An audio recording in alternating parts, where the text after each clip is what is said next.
things aren't guaranteed to become amazing if you keep going. It's not guaranteed. But if you stop, it is guaranteed to not be amazing, right? You know what I mean? Like if you quit, then that guarantees it's never going to be successful. It's never going to work out. But if you keep going, at least you have a chance.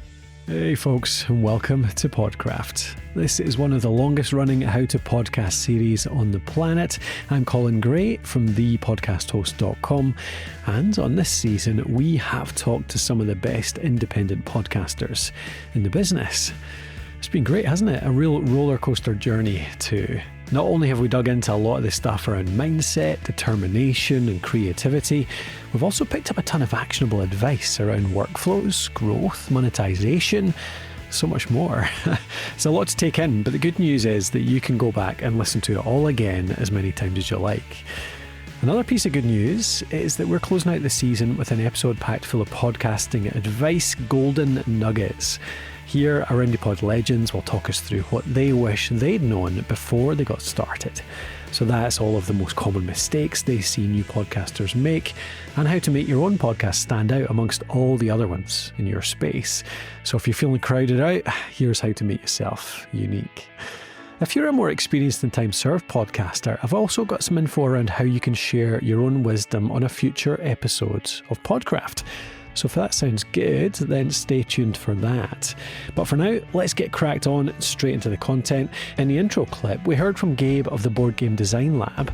Now, Gabe's a model example of an independent podcaster who came from nowhere to absolutely dominating his niche. So let's find out, what mistakes does he notice many new podcasters making right now? A lack of patience, like I said earlier. Just trying to get too much too fast. It's like, slow down. Just let it go. You know, like, just have some fun with it. Figure some things out. You know, a friend of mine, he talks about catastrophic success, right? It's possible that you have more success than you're ready for, and then it turns worse. Like, it would have been better to fail than to succeed, because success actually was worse. And so I think you have to be careful of that. And, you know, everybody looks at people out there doing really, really well, whatever your classification for that is, whatever your standards.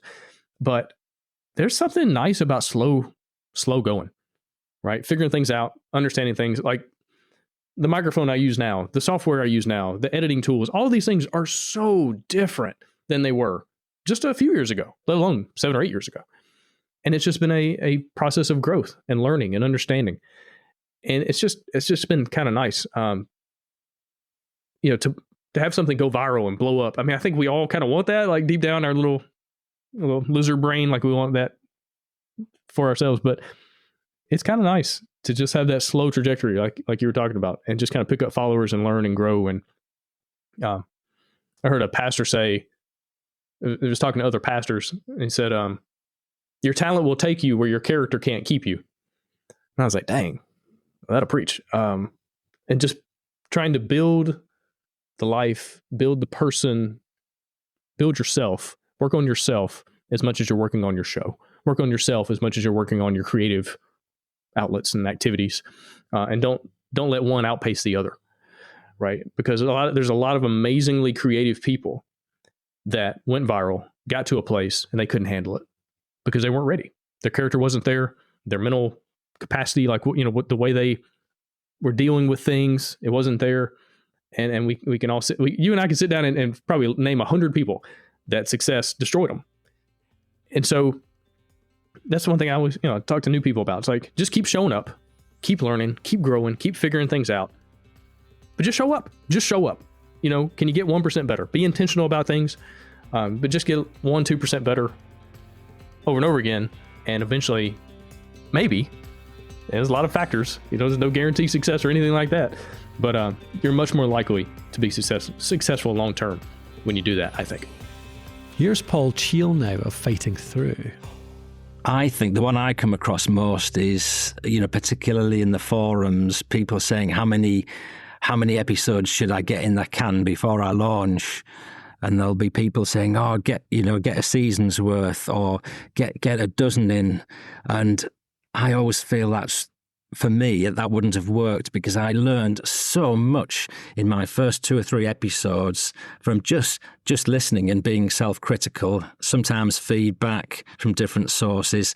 And you suddenly think, oh gosh, I shouldn't be doing that at the end of the episode, or I shouldn't be doing that at the beginning, or I should change the way I introduce myself, or any number of things that you want to fine tune.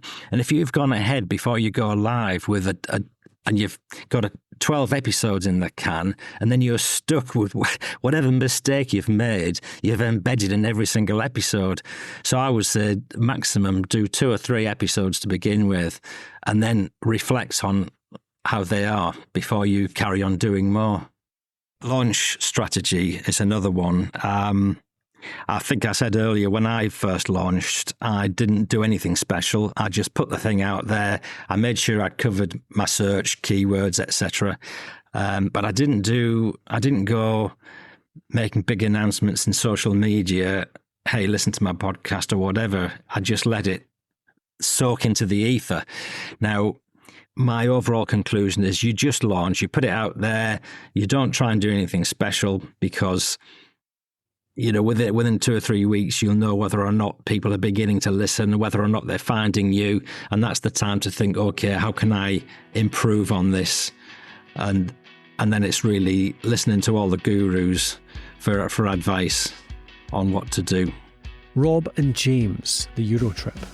I think the biggest mistake that I think a lot of people who start podcasts make, and this is advice that I will always give to people, is if you're going to start a podcast, make sure that the listeners and the audience know what to expect from you every single week. So before me and James launched the Eurotrip, I remember we had a proper sit-down, lengthy old planning meeting, and we said, what's the format going to be? And that format has evolved and it has changed since.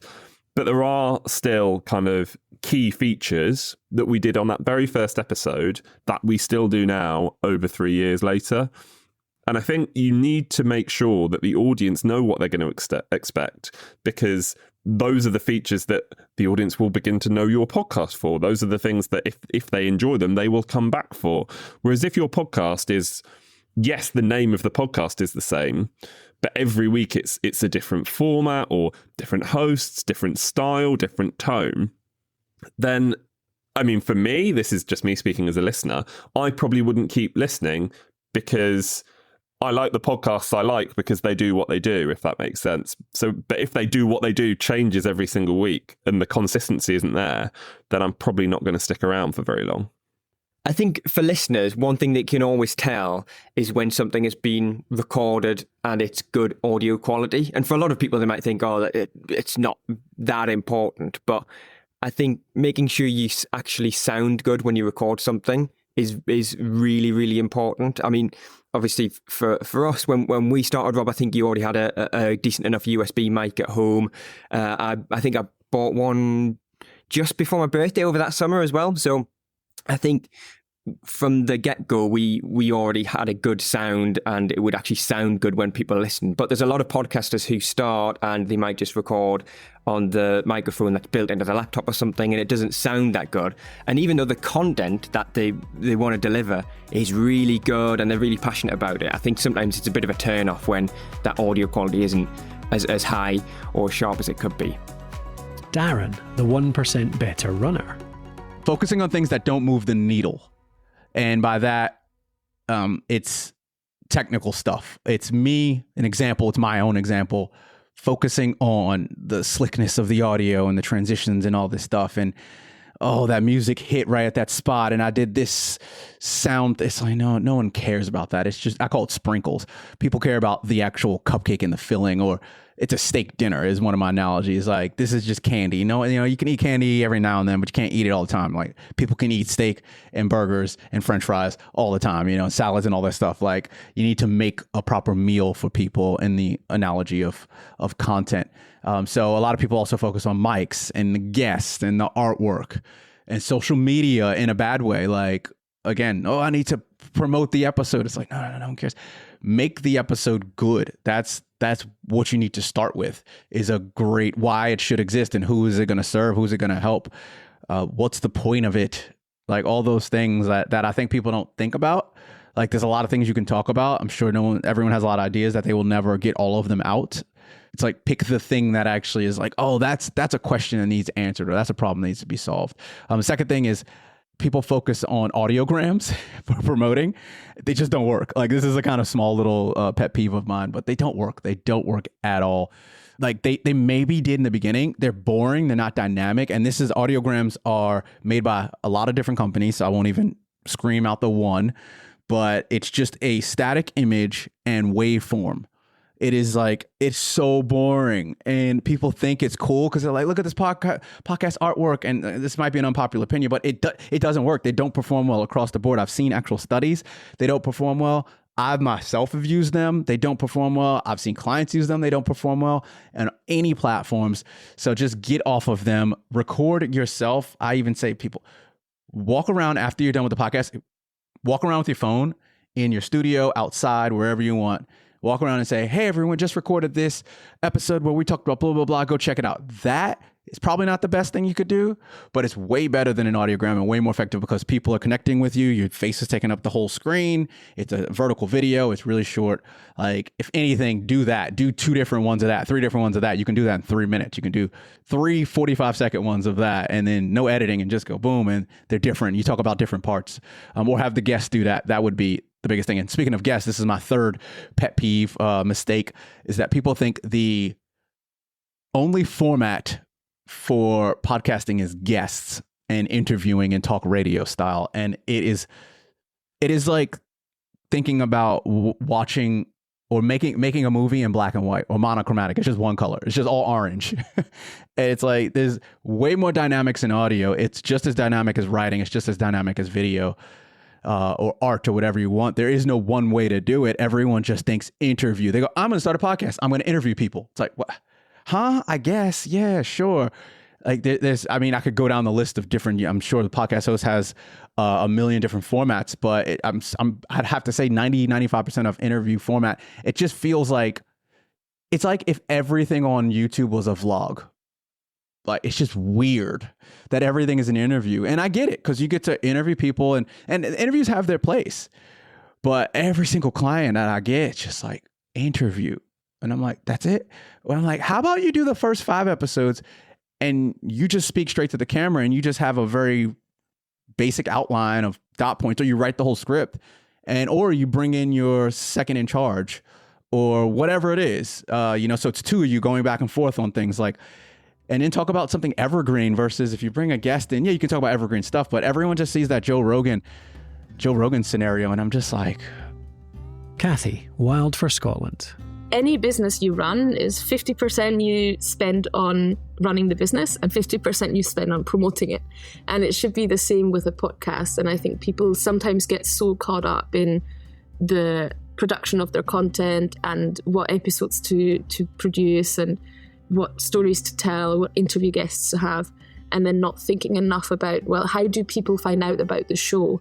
Do I have a podcast website? Do I know about SEO? Do I spend enough time on social media, building a newsletter, and all these other things, networking with podcasters, all these things that you need to do to promote and market your show should also probably take up 50% of your time and your headspace when you think about starting or producing a podcast. Alana and Samra, She Well Read. There's times where I'll see new shows being created, and like the beginning of it sounds like, 10 other shows that I know of, where it's like, it doesn't feel authentic to you. Like, I feel like I'm listening to that other show. I don't feel like I'm listening to you. And I feel like now we're kind of in that culture of like step and repeat, where it's like, because I mean, even that is Hollywood. like, yeah, like even in it's trickling Hollywood. down almost. Yeah, where it's like, I'm going to do this thing that I saw this other person do and they went viral for it, so I'm going to do it too. Or like intentionally doing things that like you would never do, but it could go viral or something, like, that potential. But I feel like the podcasts and shows and things that succeed are the ones who are truly authentic to themselves and not trying to be like everybody else. Right. Because that's what people are looking for. Like that, I literally said that in my presentation at She Podcast this year, was that Merriam-Webster's dictionary word of the year last year was authenticity or authentic. Like that's what we're all craving, especially right now where the world's, it feels like it's just going to shit. Mm-hmm. Yeah, it's like we and- don't have time for any fake shit right now. Right. Like it's already too hard out here. Like I don't want to watch this or listen to this in this instance. So I think that is a common mistake that new podcasters make. Paul Thornton, The Joy of Cruising. You owe it to your listeners to give them the best product that you can give them. And I just think that a lot of people look at podcasts as a way to have public discussions that audiences listen to. And I guess that is a category, but that's just not me. For me, podcasts are more about giving listeners information, education, some entertainment, but I think a lot of people fancy themselves as talk show hosts, and this is just a medium to have a cheap way to have your own talk show. So that's our IndiePod legends giving advice on mistakes that they see new creators making. But bear in mind, they're not saying they've done everything perfectly themselves. As we've found out on recent episodes, struggles and obstacles are not things that melt away once you've hit a certain amount of downloads or published a certain amount of episodes. Here's Kathy on that. One of the big things I've struggled with is allowing myself to take a break and also allowing myself to change my schedule. Especially as an independent podcaster, someone who does the majority of the work on the podcast myself. I do have an editor who helps with the sound design and the edits and encouragement, to be quite honest, as well. But I do a lot of it myself. And I remember in season 2, which feels so long ago, I was behind the schedule that I thought I wanted to be in. And she said to me, you make your own schedule. You can say, I'll just publish this episode a week later and nothing's going to happen. Nothing bad's going to happen. And I've always kept that with me. And so now I feel a lot more confident to say, actually, I need another week for that episode.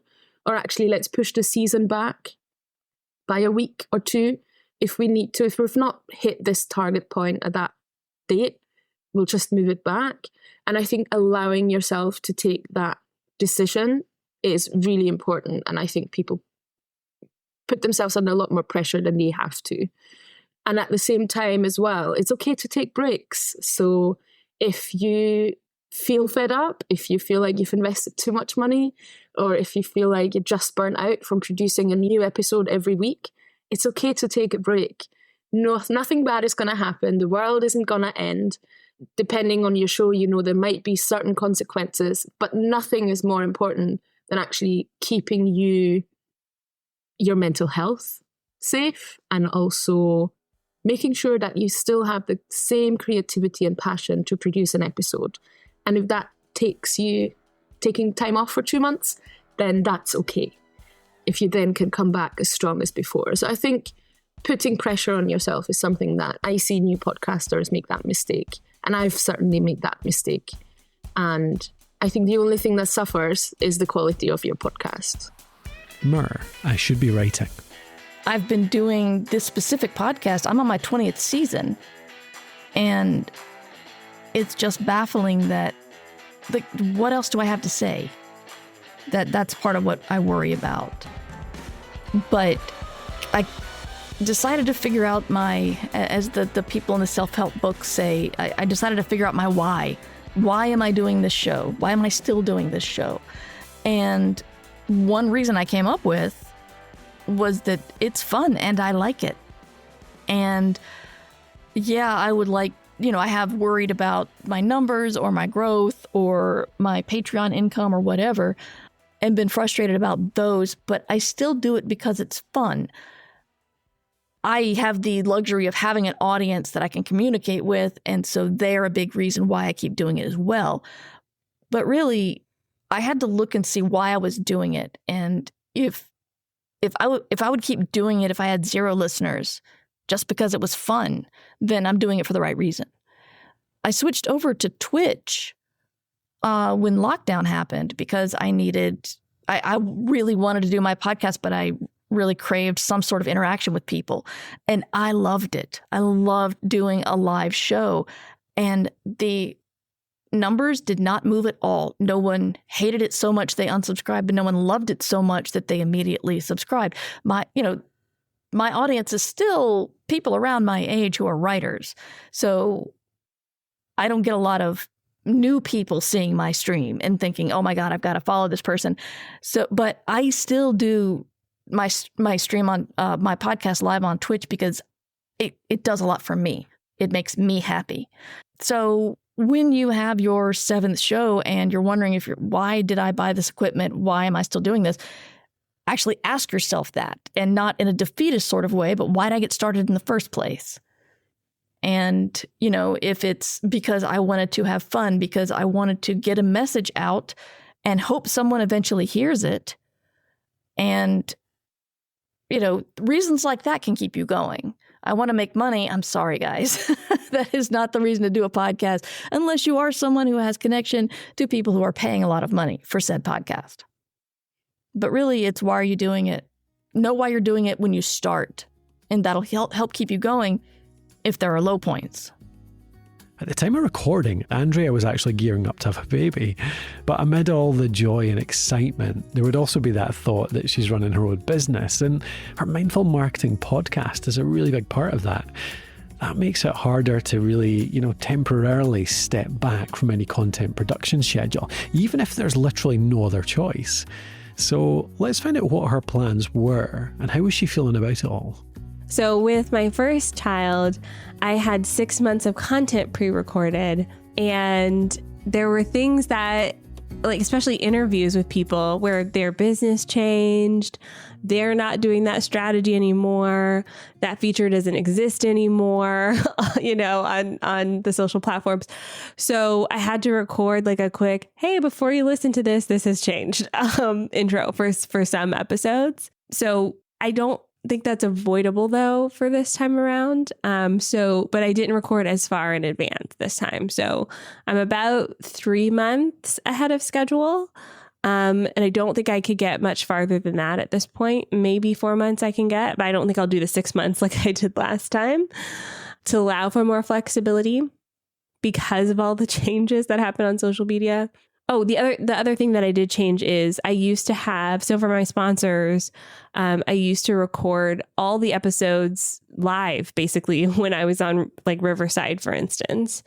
Now I record the sponsor spots separately because last time we also had a sponsor who dropped off, but we had like all these ads basically burned in because I recorded them. And so this time we have the ad spot separately, which gives more flexibility to like swap them out. We do ads for our own things as well, so we can like swap them out a little bit more easily. So that is one thing that changed this time around. But I'm just winging it. I just hope this baby's the same as the last one. My first baby was super easy. She was a very easy baby. And so I'm hoping this one's the same and I can just get back to recording quickly after having her. So we'll see.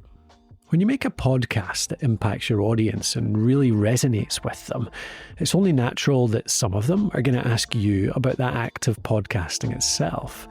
As well as being experts in their chosen field, you see, these IndiePod legends have become podcast experts in their own right. So what are the common pieces of advice they find themselves giving to anyone who asks? Here's Andrea again. It's to keep going. Because especially when you start looking at the download numbers, it can feel, you don't get the same like dopamine hit as social media where you post something and you see likes and comments, especially you get feedback. Podcasting in those early days, you don't get any feedback. And even if you see the download number, sometimes it's hard to see, how much of that episode someone listened to. And the download numbers in the beginning are always much lower than we think they're going to be. And so it's a little bit of a reality check of like, here's what the beginning is going to look like. It's not going to look maybe like you think it will be. So that's why I find myself saying a lot with people who are starting a podcast is that, it's a little bit of a different medium than other long form content. And if you stick with it, I think it's just such a great tool to have in your tool belt. But it can be challenging early on. Rob, the Euro trip. it's a bit like I said earlier on. Yes, there are other Eurovision podcasts out there, but why should we launch a Eurovision podcast that is similar to the other 3, 4, 5, 6 that are already available? Do something that's a little bit different. And the example that James gave with Melody Festival, and nobody else was doing English language coverage of that competition. So that was our difference, that was the difference. And now we do stand out as providing a unique offering and a unique service. And it is about finding that niche because, why should people listen to you, I suppose, is the question. If you flip it on its head, like, why should people listen to you? What is your difference? Paul Thornton, The Joy of Cruising. Virtually all of my episodes are interviews. I think I've done maybe 3 podcasts out of, close to 90. 3 have been without a guest. So I say to people, even if you are a solo podcaster, which most people are, and I understand that, I recommend that they change up occasionally and host a guest because, and the reason I tell them that is guests are a way to potentially supercharge your reach. You might get you get guests, but you also get their following, and plus you never know when you'll get a guest who will go out of her way or his way to help promote your podcast. My highest downloaded episode is by far a guest who already was globally popular, who pushed the episode out to their followers. So that's one tip, that I have. Another tip that I have, which really, I used to be a business professor and I taught a lot of marketing classes. And one of my favorite topics in marketing and favorite topics to teach was something called niche marketing. And I tell new podcasters or other podcasters, find a niche, focus on a niche, because, as I taught, in college, long before podcasting was a thing, was a big thing, a niche is a way for a small marketer, a little guy, to compete with the bigger guys. And so, I'm really, really big on niche marketing. And so my podcast is very much a niche. It's ocean cruising, which there's a lot of cruisers, and they're fervent, but you wouldn't believe, or I guess you would, many people have never gone on a cruise. So it's kind of a niche, and you're almost automatically protected against competition. I mean, when I think of cruise podcasts, I can kind of count them on 2 hands, and already within a year, and I don't mean to sound immodest or anything, but within a year, I'm already one of the top cruise podcasts in the world. And so I it's not because I'm the greatest thing since sliced bread, but I believe that I already had a narrow focus, a niche picked out, and I've been able to find my place within that niche on an international basis. My podcast is listened to in 101 countries. Dee Carey, Travel and Shit. Use what you have. Start where you are. Change your mind down the line, but do something. Start somewhere. One of the best pieces of constructive criticism that I have ever gotten was from a woman named Michelle. She was telling me, and it might sound a little harsh, but it absolutely applied in the moment, we were in a larger group of women discussing like, you know, creative endeavors and our, you know, side hustles and businesses. And what she said to me was, I'm always going to do better than you because I'm always willing to just do something. She was listening to me talk for a while about, you know, some of the things that I was struggling with. And she was saying like, you're too caught up in getting it right. You're too caught up in making everything make sense that you're not doing anything. And there is no guess and check there. You could have done it twice over had you started when you had the initial idea and discovered where you needed to change, where you needed to pivot, or what needed to be updated, taken out, or added to. But I'm always going to do better than you because I'm just going to do it. And then I'll see what I can change. You're waiting to figure out what you can change before you even try. And she was absolutely right. I tend to, again, like I said before, if I can't see all the pieces, I have a very difficult time going forward with something. And instead of trying to get all the right equipment and, you know, coming up with what are the first year of episodes going to be, let me worry about finding who these guests are going to be, and give yourself 3 ideas, start recording. Start recording. Instead of, you know, trying to follow everybody else's blueprint, figure out what feels good for you and adjust as you go. Susan, Lush Life. It's kind of like RuPaul's Drag Race. I don't know if anyone watches it out there, but what over all these years, it has stayed so consistent. And I think that's why people really love, that's why I love to watch the show, is that you know that this music is going to come at a certain time. You know that RuPaul is going to say, sashay away, Shantae, you stay, all those things. You really... I love the consistency. Oh, here's, you know, this part's coming. I think that for me, that's fun as well. Like I would never not do my cocktail of the week because I think people look for that. They want that. So staying consistent with, you know, what people expect from your podcast. So not changing things up all the time, unless your podcast is one that changes up all the time and people know that it changes up all the time. So being super clear with that idea in your head and giving that each time. Vicky, bring your product idea to life. This won't be that helpful, but I'm quite good at just doing it. Like if I commit to doing something, I'll just do it. And that probably doesn't help.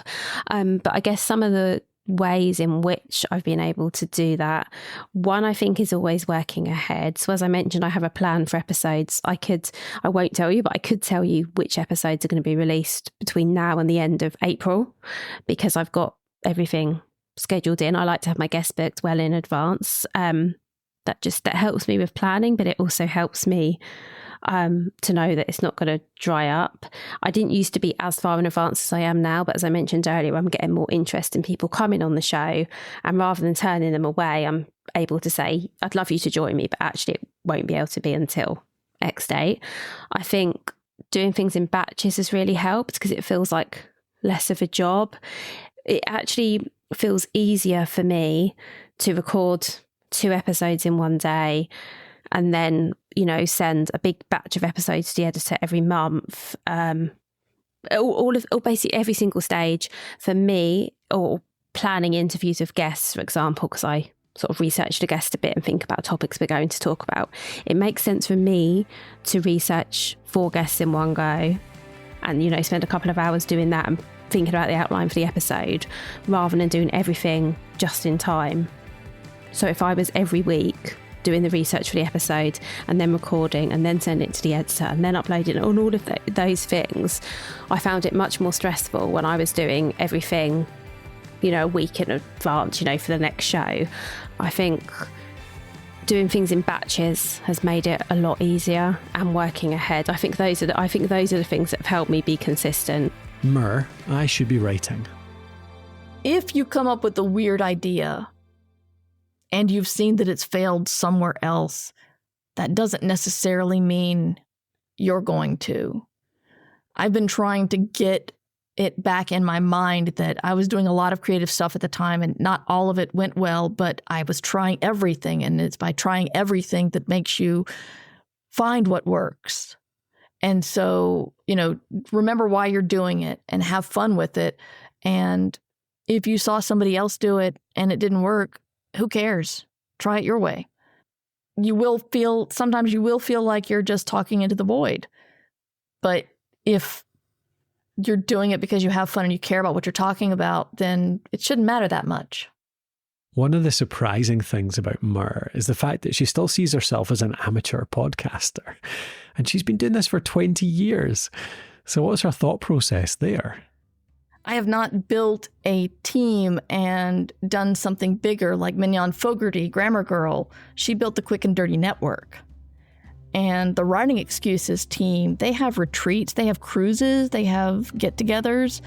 But I guess it's just the fact that I'm still me alone with my mic and I'm not doing the big NPR thing or the let's assemble a large team to do a great deal of outside the podcast stuff.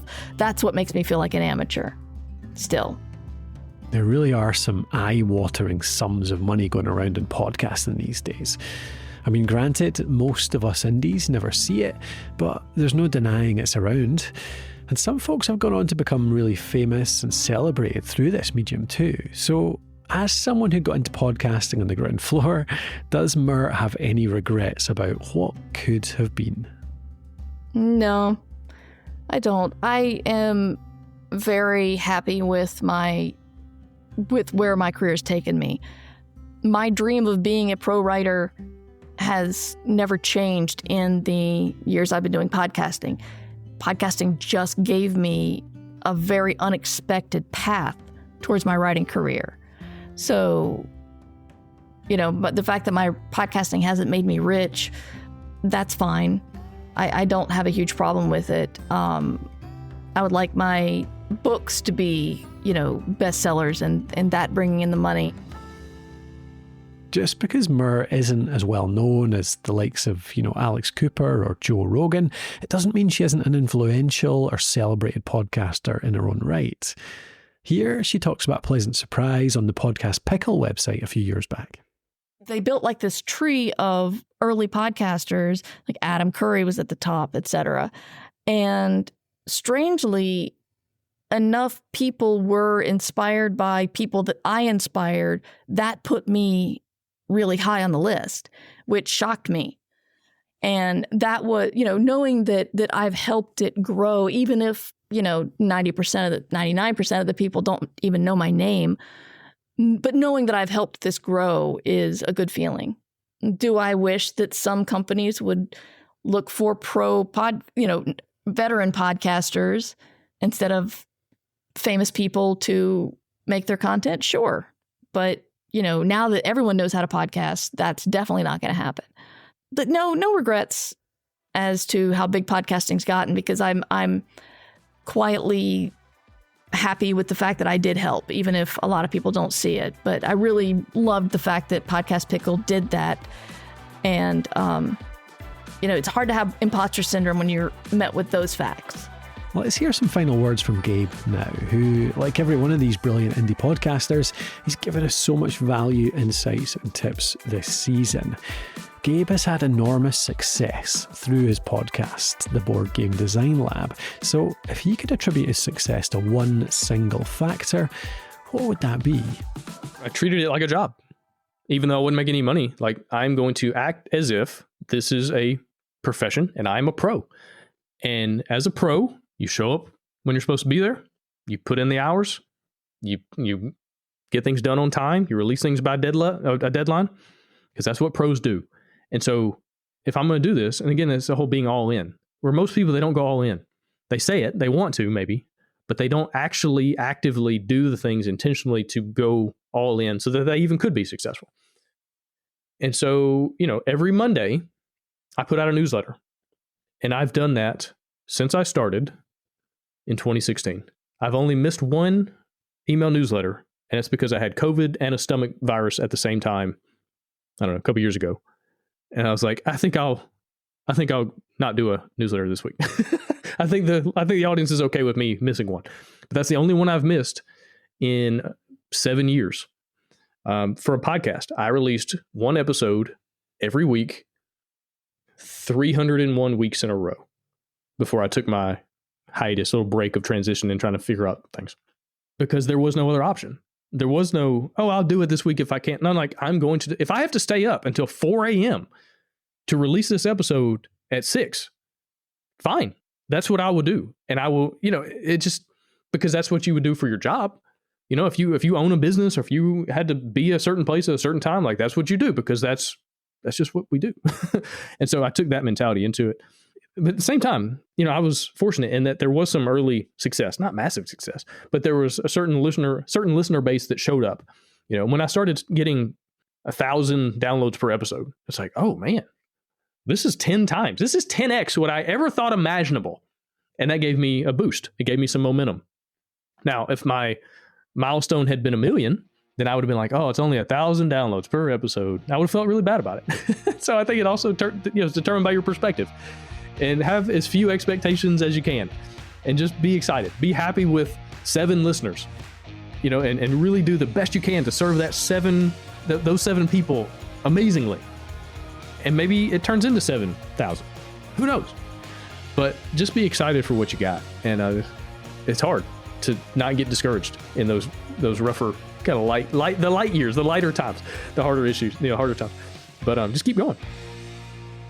Despite the award win, I'm not an expert, but hopefully the award win that we spoke about earlier kind of does show that I don't think you need necessarily to be an expert in podcasting. I think what's probably more important is delivering really good content. So I think if you're thinking of starting a podcast, but you've got some doubts, I think as long as you're confident in what you want to talk about and who your show's for, as I spoke about earlier, I think that's actually more important than knowing what mic to buy and what hosting platform to use. I think if you start with the content and the guests, if they are having guests, and you know who you're trying to help and what you're trying to do, I think that's a much better place to start from. And I think if you're really clear on that, you can create a really good show and you can learn the rest of the stuff. In terms of consistency, just do something you'd be proud of. There is no other win. There's no other success that should have, a metric as high as you being proud of yourself. I may not have the most followers. I may not have the most listeners or the greatest reach, but I know that the people that do like what I do matter to me, and the content that I do and the work that I do matters to me, and I'm proud of the work that I do. So at some point, it'll resonate with the right people, but I get to have fun until it does. And I get to do work that I'm proud of until it does. And I think that as long as I can be proud of the work that I'm doing, then there's no way it's going to fail. It just may take a little longer. You've been listening to Podcraft, brought to you by thepodcasthost.com. And this has been season 20. Such a big thanks to all our brilliant IndiePod legends who made this one possible. And you'll find links to each and every one of their shows over at thepodcasthost.com/legends. So if this season has helped motivate and inspire you to start your own podcast or to grow and take your existing one to the next level, be sure to join us in the Podcraft Academy. There you'll find our latest in-depth courses on launching, promoting or monetizing your show. On top of that, there's downloadable resources, discount codes, weekly live Q&A sessions, and loads more stuff there to help you keep moving forward swiftly, smoothly, and cost-effectively. Really, our big aim in there is to help you take action. We've got loads of actionable tools in there to help you keep that podcast coming out and really good quality every single week. Find it all over at thepodcasthost.com/academy.